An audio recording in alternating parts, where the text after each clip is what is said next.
저는 부산에 사는 30대 후반의 평범한 여성입니다. 6살 되는 딸아이를 키우는 엄마이자 한 남자의 아내였습니다. 제가 였어요라고 과거형으로 말씀드리는 이유는 지금부터 들려드릴 이야기를 끝까지 들으시면 아실 거예요. 결혼 초만 해도 저희 부부의 삶은 평범했습니다. 시어머니는 자상하셨고 남편도 성실한 편이었죠. 시댁 형편이 넉넉하진 않았지만 저는 별로 개의치 않았어요. 사랑하는 사람과 결혼했고 그 사람의 가족을 제 가족으로 받아들이는 게 당연하다고 생각했거든요. 특히 시어머니는 시아버지를 일찍 여의시고 혼자 힘으로 세 아들을 키우신 분이셨어요. 남편은 막내였고 위로 첫째 아주버님과 둘째 아주버님이 계셨죠. 시어머니가 평생 얼마나 고생하셨을지 저도 엄마가 되고 나니 그 마음이 조금은 이해가 됐습니다. 그런데 결혼한 지 5년쯤 되던 해 청천벽력 같은 일이 터졌습니다. 어머니, 그게 정말이에요. 집을 다 날리셨다고요? 미안하다. 친구가 좋은 투자처가 있다고 해서 내가 정말 믿었던 사람인데. 아니, 아무리 그래도 어떻게 집을 담보로 그런 걸 하실 수가 있어요? 시어머니는 오랜 친구의 소개로 투자한다며 집을 담보로 대출을 최대한 받으셨대요. 그런데 그게 다 사기였던 거죠. 친구라고 믿었던 사람은 돈을 들고 잠적했고 시어머니는 하루아침에 살던 집마저 날리게 된 겁니다. 그날 시댁에 긴급 가족회의가 열렸어요.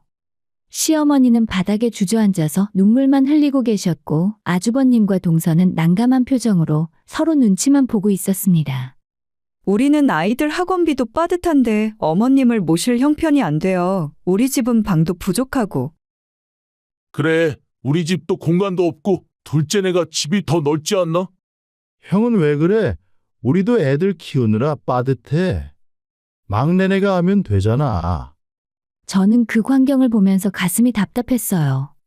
눈앞에서 자식들이 자기를 떠맡기 싫어하는 모습을 보는 시어머니의 심정이 어떨까?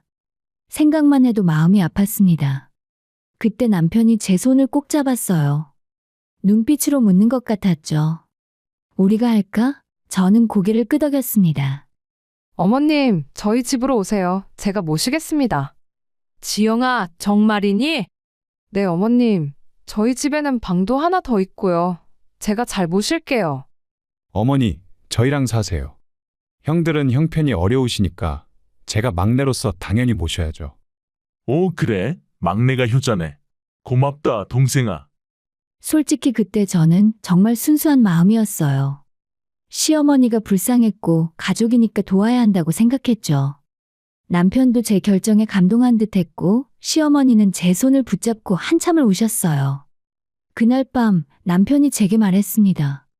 여보, 고마워. 형님들이 다 외면하는데 당신이 먼저 어머니를 모시겠다고 해줘서.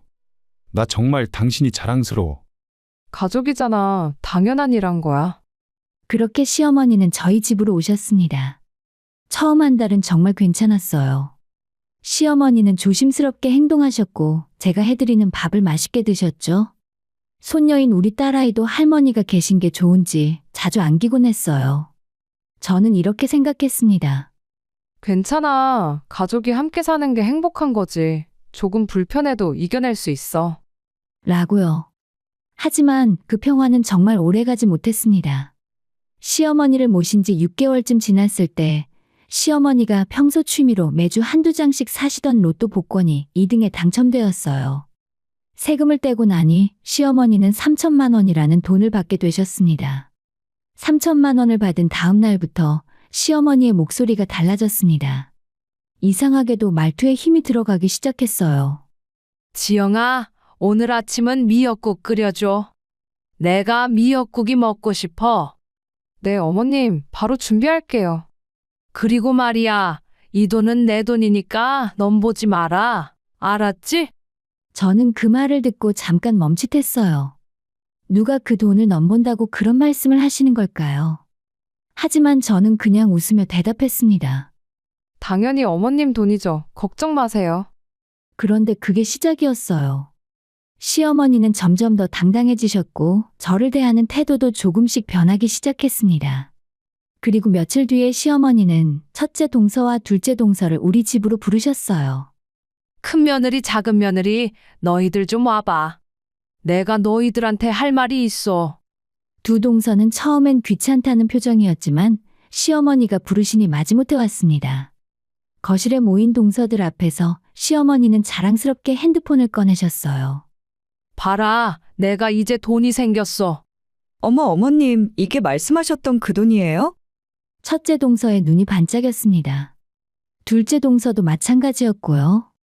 어머님 어디서 이런 돈이 생기신 거예요? 별거 아냐. 로또 2등이라 아쉽지 뭐. 사실 나한테는 숨겨둔 재산이 좀 더 있어. 아직 너희들한테 말은 안 했지만 저는 부엌에서 차를 준비하다가 그 말을 듣고 깜짝 놀랐어요. 시어머니께 숨겨둔 재산이 있다고요? 처음 듣는 이야기였습니다. 하지만 시어머니는 계속 말씀을 이어가셨어요. 그러니까 너희들도 나한테 잘해야 돼. 내가 누구한테 재산을 물려줄지는 내 마음이니까. 그 순간 두 동서의 눈빛이 완전히 달라졌어요. 마치 스위치를 켠 것처럼 말이죠. 어머님, 제가 어머니를 정말 잘 모실게요. 그동안 제가 형편이 어려워서 그랬지. 마음만은 늘 어머니를 생각했어요. 둘째 동서도 지지 않고 말을 보탰습니다. 어머님 저희 집으로 오세요. 제가 더 잘 모실 자신 있어요. 막내네 집은 좁잖아요. 저는 황당했습니다. 불과 몇 달 전만 해도 시어머니를 떠맡기 싫어서 서로 미뤘던 사람들이 아니었나요? 하지만 돈 이야기가 나오자마자 태도가 180도 바뀐 거예요. 그날 이후로 두 동서들은 자주 우리 집에 들락날락하기 시작했습니다. 시어머니께 백화점 옷을 사다 드리고 비싼 보약까지 챙겨드리면서 서로 경쟁하듯 잘해드렸죠. 이거 신상인데 어머님 입어보시라고 샀어요. 어머님 이건 정말 좋은 홍삼으로 만든 거예요. 꼭 드셔야 해요. 시어머니는 그런 모습을 보시며 흐뭇해하셨어요. 마치 여왕이라도 된 것처럼 말이죠. 그래, 너희들이 이렇게 효도해주니 기분이 좋구나. 그런데 이상한 건 저만 그 대열에서 빠져 있다는 거였어요. 저는 처음부터 시어머니를 모시며 매일같이 식사를 챙겨드리고 빨래를 해드리고 청소를 했습니다. 하지만 시어머니는 제 노력은 당연한 것처럼 여기시고 오히려 가끔씩 들르는 두 동서들의 선물에만 감동하시는 거예요. 겨우 3천만 원 때문에 사람들이 이렇게 변할 수 있다는 게 믿기지 않았어요. 가족이라는 이름으로 시작한 동거는 돈 앞에서 철저히 무너져 내리고 있었습니다. 그리고 저는 이제 이 집에서 가장 낮은 사람이 되어버린 것 같았습니다. 시어머니와 두 동서의 태도는 시간이 갈수록 더 심해졌습니다. 이제는 주말만 되면 두 동서가 우리 집에 찾아왔어요. 마치 정기 방문이라도 되는 것처럼 말이죠. 어머님, 오늘 날씨 좋죠? 제 차로 드라이브 하실래요?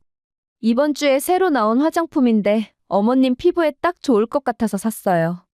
시어머니는 그런 동서들을 보시며 환하게 웃으셨습니다. 마치 오랫동안 잃어버렸던 딸들을 되찾은 것처럼 말이죠. 역시 너희들이 최고야. 이렇게 챙겨주니 고맙구나. 저는 부엌에서 그 광경을 지켜보며 씁쓸한 미소를 지었습니다. 불과 몇 달 전만 해도 시어머니를 떠맡기가 싫어서 서로 미뤘던 사람들이 이제는 가장 큰 효자 효녀가 되어 있었으니까요. 그런데 문제는 동서들이 우리 집에 올 때마다 저만 일을 하게 된다는 거였어요. 식사 준비는 물론이고 설거지 청소까지 전부 제 몫이었습니다. 어느 토요일 저녁이었어요. 온 가족이 모여 저녁 식사를 했습니다. 저는 아침부터 장을 보고 음식을 준비했죠. 갈비찜에 전까지 부치느라 하루 종일 부엌에 있었어요. 와, 막내 동서 요리 솜씨 좋네요. 맛있어요. 그러게요. 어머님 모시기 딱 좋은 사람이에요. 두 동서는 제 음식을 먹으면서도 칭찬인지 비아냥인지 모를 말들만 했습니다. 시어머니도 거들었죠. 그래, 지영이는 집안일은 잘해. 그것밖에 할 줄 아는 게 없으니까. 저는 그 말을 듣고 가슴이 철렁했습니다. 시어머니는 이제 저를 아예 하대하시기 시작한 거예요. 예전처럼 며느리로 대해주시는 게 아니라 마치 집안일을 하는 사람 정도로만 생각하시는 것 같았습니다. 식사가 끝나고 저는 설거지를 하러 부엌으로 갔습니다. 식탁은 엉망이었어요.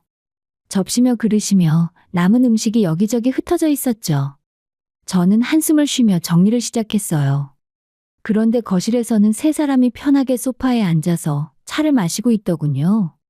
아무도 일어나서 도와주려는 기색이 없었습니다. 어머님, 이거 새로 나온 녹차예요. 몸에 정말 좋대요. 그래? 향이 좋구나. 저희가 어머니 건강 챙겨드려야죠. 저는 그 소리를 들으며 설거지를 계속했습니다. 제 손이 차가운 물에 시려왔고 기름때가 잘 지워지지 않아서 몇 번이나 문질러야 했어요. 온종일 요리를 해서 허리도 아팠고 다리도 부어 있었습니다. 그때였어요. 참았던 감정이 터져버렸습니다. 지금 다들 뭐 하는 거예요? 저는 부엌에서 나와서 거실로 걸어갔어요. 세 사람이 놀란 표정으로 저를 쳐다봤습니다.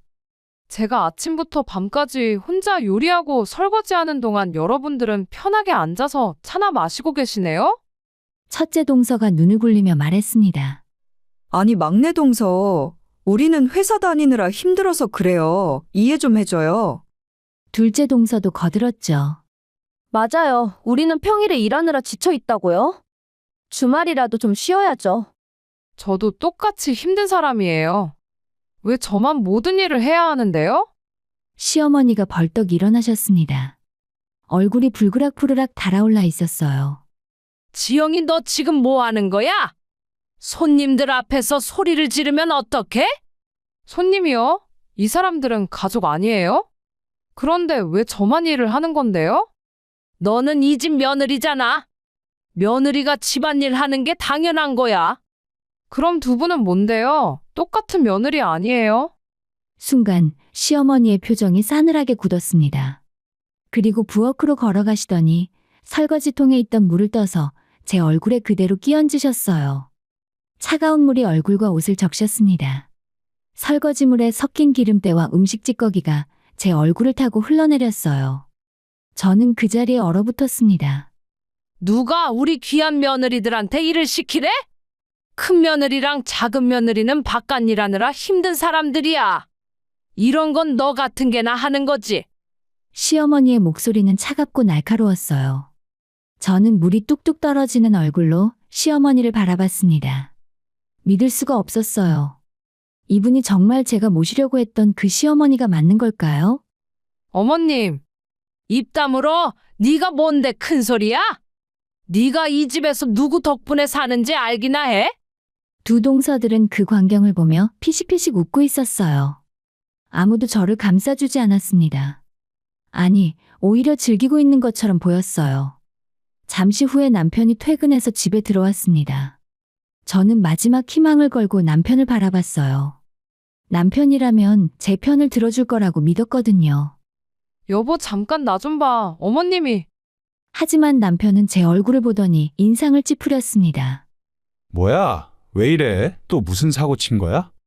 사고가 아니라 어머님이 나한테 설거지물을. 아, 그 정도는 참아. 어머니가 왜 그러셨겠어? 당신이 뭔가 잘못했으니까 그러신 거겠지. 저는 귀를 의심했습니다. 남편이 제 편이 아니라 시어머니 편을 드는 거예요. 지금 내가 무슨 잘못을 했다는 거야? 당신이 형수님한테 큰 소리 쳤다며? 그게 잘못이지. 당신 주제를 좀 알아. 주제, 그 단어가 제 가슴을 찔렀습니다. 남편이 저에게 주제를 알라고 했어요. 저는 남편의 얼굴을 멍하니 바라봤습니다. 이 사람이 정말 제가 사랑했던 그 사람이 맞는 걸까요? 시어머니가 만족스럽다는 듯 고개를 끄덕이셨어요. 그래, 역시 내 아들이야. 이 집은 내가 주인이고 너는 네 처지를 알아야 해. 저는 더 이상 아무 말도 할 수 없었습니다. 목구멍에서 말이 나오지 않았어요. 그저 물에 젖은 채로 서 있을 뿐이었죠. 그날 밤, 저는 화장실에 들어가서 문을 잠그고 한참을 울었습니다. 거울을 보니 초라하고 비참한 제 모습이 보였어요. 얼굴은 붉게 부어 있었고 머리카락은 엉망이었습니다. 저는 생각했어요. 그동안 제가 했던 모든 희생이 뭐였을까요? 시어머니를 진심으로 모시려고 했던 제 마음은 뭐였을까요? 남편을 믿고 따랐던 제 사랑은 뭐였을까요? 모든 게 부질없었습니다. 아무도 제 마음을 알아주지 않았고 아무도 제 편이 되어주지 않았어요. 저는 그때 깨달았습니다. 이 집에서 제가 지킬 건 더 이상 없다는 것을요. 그리고 이제는 제 자신을 지켜야 할 때라는 걸 말입니다. 무너진 건 관계만이 아니었어요. 제 마음도, 제 믿음도, 그리고 희망도 모두 무너져 내렸습니다. 하지만 그 속에서 저는 새로운 결심을 하게 됐습니다. 더 이상 이렇게 살 수는 없다고요. 설거지 물 사건 이후에 저는 남편을 다시 보기 시작했습니다. 그리고 한 번 정이 떨어지니 이상한 점들이 눈에 들어오기 시작했어요. 남편은 요즘 들어 주말마다 외출을 했습니다. 예전에는 주말이면 딸아이와 놀아주곤 했는데 이제는 항상 약속이 있다며 집을 비웠죠. 여보, 오늘도 나가? 거래처 사람들이랑 골프 치기로 했어. 중요한 미팅이야. 지난주에도 골프 쳤잖아. 원래 회사 일이 다 그런 거야. 이해 좀 해줘. 남편은 짜증스럽다는 듯 대답하고는 서둘러 집을 나갔어요.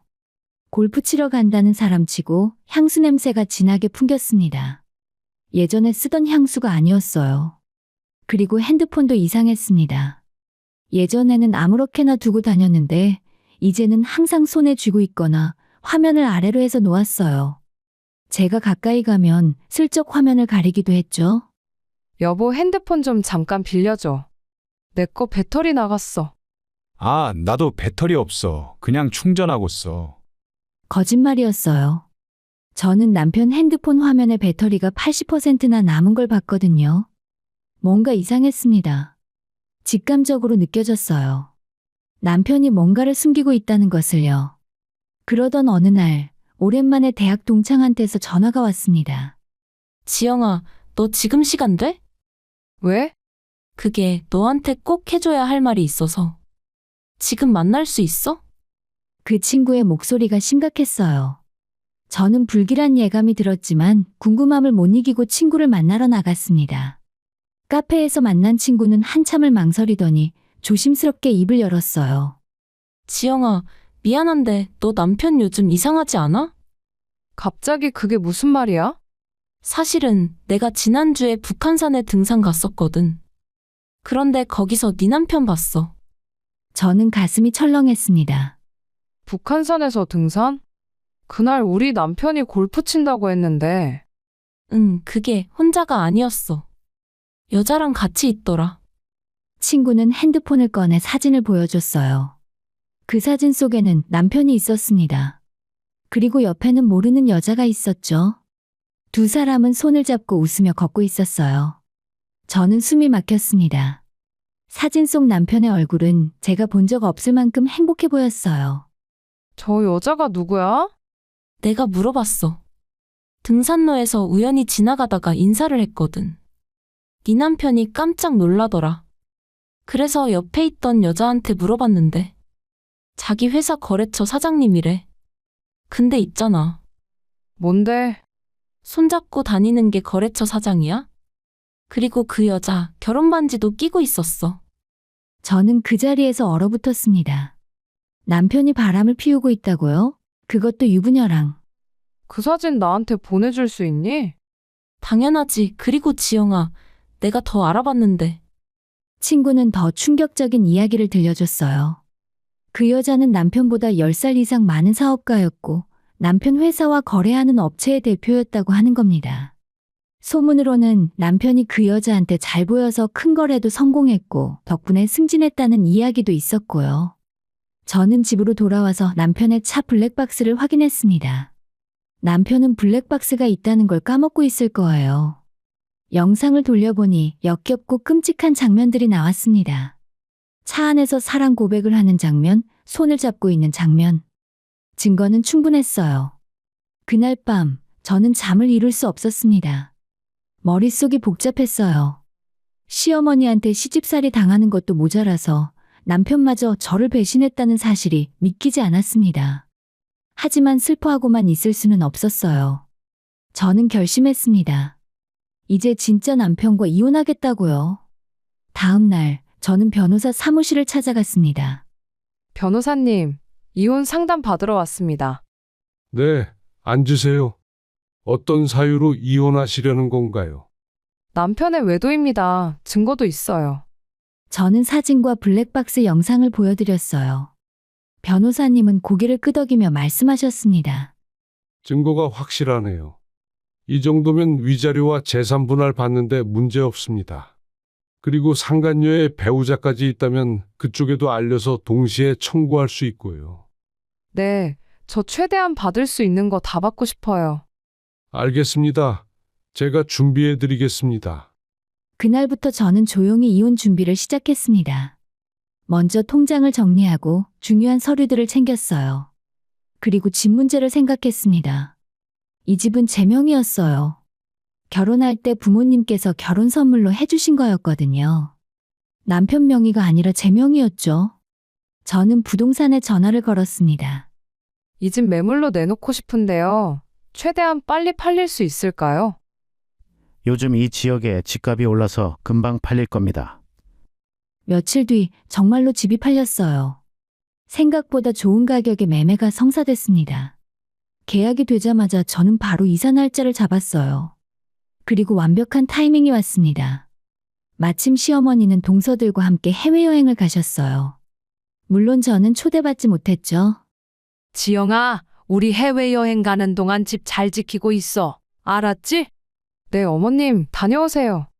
남편도 마침 출장이 잡혀 있었어요. 3박 4일 일정이었는데 어차피 거짓말이겠죠? 당연히 그 여자랑 놀러 가는 거라고 생각했습니다. 여보, 출장 다녀올게. 그래, 잘 다녀와. 저는 웃으며 남편을 배웅했습니다. 이게 마지막이라는 걸 알면서도 아무렇지 않은 척했어요. 두 사람이 집을 나간 다음 날, 저는 이삿짐 센터를 불렀습니다. 그리고 제 물건들과 딸아이 물건들을 전부 챙겼어요. 가구들도 제가 산 것들은 다 가져갔습니다. 집은 텅텅 비었어요. 거실에는 남편과 시어머니 물건들만 남아 있었죠. 저는 그 빈집을 보며 쓸쓸하게 웃었습니다. 이제 진짜 끝이네. 그리고 이틀 뒤에 시어머니와 남편이 돌아오는 날이 왔습니다. 저는 일부러 텅 빈 그 집에 남아 있었어요. 마지막으로 할 말이 있었거든요. 저녁 무렵 현관문이 열렸고 시어머니가 먼저 들어오셨어요. 지영아, 나왔어. 너 집에 있니? 시어머니는 여행 가방을 끌고 거실로 들어오시다가 멈춰 섰습니다.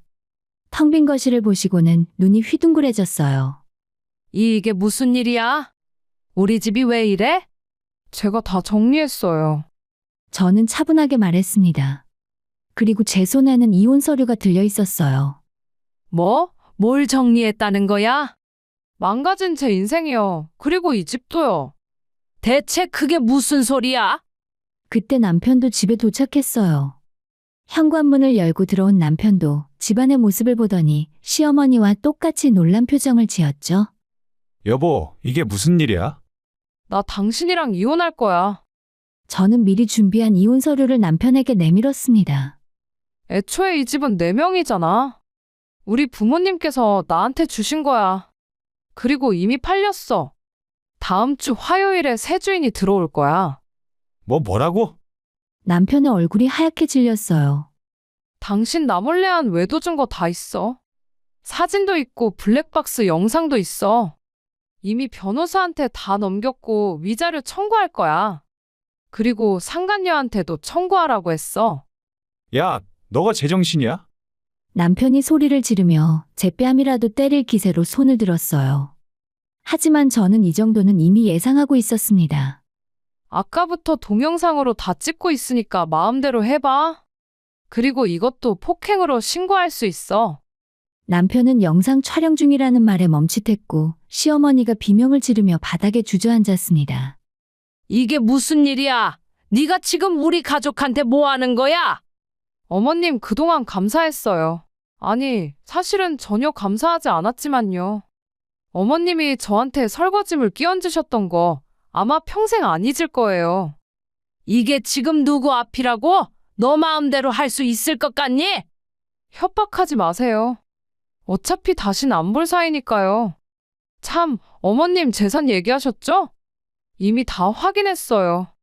저번에 로또 당첨된 거 말고 아무것도 없다는걸요. 제 말에 시어머니의 얼굴이 사색이 됐습니다. 너가 어떻게 그걸? 그럼 제가 바보인 줄 아셨어요? 다 알고 있었어요. 어머님이 거짓말로 두 동서들을 속이신 것도요. 저는 가방을 들고 현관으로 걸어갔습니다. 딸아이는 이미 친정엄마가 본가로 데려가셨죠. 잘 먹고 잘 사세요. 야, 지영아, 너 우리 가족한테 이런 식으로 하면 안 돼. 남편이 소리쳤지만 저는 돌아보지 않았습니다. 현관문을 닫고 나오는 순간 눈물이 쏟아졌어요. 하지만 그건 슬픔의 눈물이 아니었습니다. 해방의 눈물이었어요. 저는 마침내 자유로워졌습니다. 이혼 후에 저는 딸아이와 함께 부산 친정으로 내려왔습니다. 부모님은 저를 따뜻하게 맞아주셨어요. 지영아 잘 왔다. 그동안 힘들었지? 아버지가 따뜻하게 제 머리를 쓰다듬어 주셨고 어머니는 눈물을 글썽이시며 저를 안아주셨고요. 엄마, 아빠 죄송해요. 제가 잘못 선택해서. 무슨 소리야? 네 잘못이 아니야. 네가 너무 착해서 당한 거지.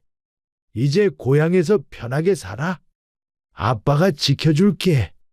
부모님은 부산에서 작은 식당을 운영하고 계셨어요. 오랜 단골 손님들이 많은 동네에서 유명한 백반집이었죠. 지영아, 넌 당분간 쉬면서 마음 추스르고 앞으로의 일은 나중에 천천히 생각해. 아니에요, 엄마. 저도 일하고 싶어요. 가만히 있으면 자꾸 생각나요. 그래, 그럼 식당일 배워볼래? 나중에 네가 물려받아도 되고. 그렇게 저는 부모님 식당에서 일을 시작했습니다. 처음엔 서툴렀지만 부모님께서 하나하나 가르쳐 주셨어요. 주방 일도 배우고 손님 응대하는 것도 배웠죠. 딸아이는 근처 유치원에 다니기 시작했어요. 아이는 생각보다 적응을 잘했습니다. 할아버지, 할머니와 함께 지내는 게 좋은지 매일 밝게 웃었어요. 엄마, 나 오늘 유치원에서 친구 많이 사귀었어. 그래, 우리 딸 대견하다. 저는 딸아이를 안으며 생각했어요. 이렇게 사는 것도 나쁘지 않구나. 오히려 전보다 더 행복할지도 모르겠습니다. 한편 서울에서는 남편과 시어머니에게 예상했던 일들이 벌어지고 있었습니다. 평소 저희 부부와 친하게 지내던 언니가 가끔 소식을 전해줬어요. 지영아, 너네 남편 회사에서 잘렸대. 진짜요? 외도 사실이 회사에 알려졌거든. 그것도 거래처 사장이랑 바람 핀 거라서. 그쪽이랑 계약도 다 끊어졌고 회사에서 징계위원회 열렸대. 결국 해고됐어. 저는 아무 감정도 느껴지지 않았어요. 당연한 결과였으니까요. 그리고 말이야, 상간녀 남편 쪽에서도 소송 걸었대. 위자료 청구액이 엄청나다던데. 그래요? 잘 됐네요. 야, 너 진짜 담담하다. 예전 같으면 눈물 흘렸을 텐데. 이제 그 사람은 남이에요. 이제 어떻게 되든 상관없어요. 며칠 뒤 변호사님한테서 연락이 왔습니다. 지영 씨, 이혼 조정 끝났어요. 위자료랑 재산 분할 합쳐서 총 1억 2천 정도 받으실 수 있습니다. 감사합니다, 변호사님. 그리고 상대 남성분 쪽에서 항소하겠다고 했는데 증거가 확실해서 승소 확률 높아요. 걱정 마세요. 저는 이혼하면서 생긴 돈으로 부산 친정 근처에 작은 빌라를 하나 장만했어요. 딸아이와 단둘이 살 수 있는 깨끗하고 아늑한 집이었습니다. 엄마, 여기가 우리 집이야? 이제 여기서 살 거야.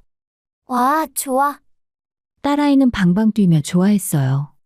저도 덩달아 기분이 좋아졌습니다. 그렇게 몇 달이 흘렀어요.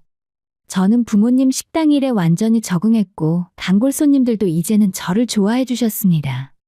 그렇게 살던 어느 날 서울 사는 언니한테서 또 연락이 왔습니다. 지영아, 너네 남편이랑 시어머니 요즘 완전 망했대. 뭐가요? 너네 남편은 해고당한 뒤로 재취업도 안 되고 시어머니랑 둘이 월세방에 산대. 오토바이로 배달 일하면서 근근히 사는 것 같더라. 그래요? 그리고 너희 시어머니가 큰 동서, 작은 동서한테 도움 청했는데 다 무시당했어. 돈 없으니까 완전 손절친 거지. 그 말을 듣고 저는 씁쓸하게 웃었습니다. 결국 돈 때문에 모였던 사람들은 돈이 없어지니 흩어진 거죠. 근데 조심해. 두 사람이 너한테 다시 연락할 수도 있어. 설마요. 그렇게 뻔뻔하진 않겠죠. 하지만 그 언니의 예상은 생각보다 정확했습니다. 어느 날 오후 식당에 손님이 들어왔어요. 저는 주방에서 설거지를 하고 있다가 어머니의 목소리를 들었습니다. 저희 식당은 당신들이 들어올 곳이 아닙니다. 나가주세요. 어머니의 목소리가 차가웠어요. 무슨 일인가 싶어 밖으로 나갔는데 그곳에는 남편과 시어머니가 서 있었습니다. 두 사람은 완전히 초췌해져 있었어요. 남편은 수염을 제대로 깎지 않았는지 턱이 거칠었고 시어머니는 머리가 헝클어진 채 낡은 옷을 입고 계셨죠. 지영아, 남편이 저를 발견하곤 이름을 불렀어요. 하지만 저는 아무 감정도 느껴지지 않았습니다. 왜 여기 왔어? 지영아 제발 한 번만 용서해줘. 내가 잘못했어. 남편이 무릎을 꿇었어요. 식당 한가운데에서 말이죠. 손님들이 놀라서 저희를 쳐다봤습니다. 당장 일어나. 여기 영업 중이야. 안 일어날 거야. 내가 용서해줄 때까지. 남편은 생떼를 부리기 시작했고 시어머니도 옆에 무릎을 꿇었어요. 지영아, 내가 잘못했다. 그때 내가 미쳤었어. 제발 우리 아들이랑 다시 잘 살아줘. 응? 어머님 일어나세요. 창피하게. 안 일어날 거야. 네가 용서해 줄 때까지 여기 있을 거야. 손님들이 수근거리기 시작했어요. 저는 얼굴이 화끈거렸습니다. 소란을 들은 아버지가 저녁 장사 준비를 하다가 주방에서 나오셨어요. 당신들 지금 뭐 하는 거요? 장인어른 제발 한 번만 용서해주세요. 제가 정말 잘못했습니다. 잘못한 걸 알면 진작에 잘하지. 왜 이제 와서 그래? 제발요. 저희 이제 갈 데가 없어요. 지영이 없으면 우리 못 살아요. 아버지가 차갑게 웃으셨어요. 못 살면 어쩔 건데요? 그건 당신들 문제지 우리 딸 문제 아니에요. 장인어른, 시어머니도 옆에서 끼어들었어요. 제발 좀 도와주세요. 우리 이제 진짜 굶어 죽게 생겼어요. 그래서 뭐 어쩌라고요? 우리 딸한테 설거지물 끼얹은 분이 지금 나한테 도와달라고요. 아버지의 목소리가 높아졌어요. 그리고 아버지는 주방으로 들어가시더니 설거지통을 들고 나오셨습니다. 이게 뭔지 알아요? 그게 설거지물이에요. 당신이 우리 딸한테 부었던 거. 아버지는 그 물을 시어머니 머리 위로 그대로 부으셨어요. 시어머니가 비명을 지르며 바닥에 주저앉았습니다. 온몸이 물에 젖어 있었어요. 우리 딸이 당했던 거 똑같이 당해보니까 어때요? 기분 좋아요. 이게 무슨... 당장 나가. 다시는 우리 딸 앞에 나타나지 마세요. 안 그러면 경찰 부를 거예요. 전 남편이 벌떡 일어나서 아버지께 달려들려고 했어요. 하지만 식당에 있던 남자 손님 두 분이 남편을 붙잡았습니다. 진정하세요. 여기서 더 난동 부리면 경찰 부릅니다. 놔줘. 나가세요. 안 그러면 정말 신고합니다. 결국 두 사람은 식당 밖으로 쫓겨났어요. 시어머니는 물에 젖은 채로 울부짖었고 남편은 분한 표정으로 저를 노려봤습니다. 지영아, 너 두고 봐. 반드시 후회하게 만들 거야.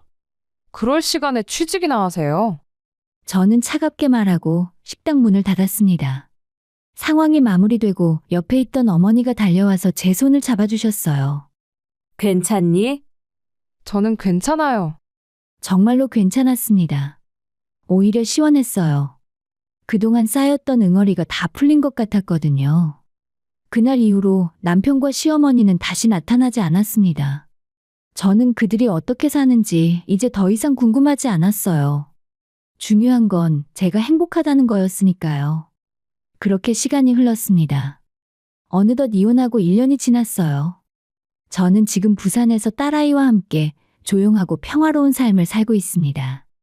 매일 아침 일어나면 딸아이와 함께 아침을 먹고 유치원에 데려다 주죠. 그리고 부모님 식당으로 출근합니다. 지영아, 오늘 홀 좀 봐줄래? 엄마가 장 보고 올게.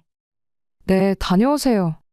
이제는 식당 일이 완전히 손에 익었어요. 주방 일도 할 줄 알게 됐고 새로운 메뉴도 개발하고 있습니다.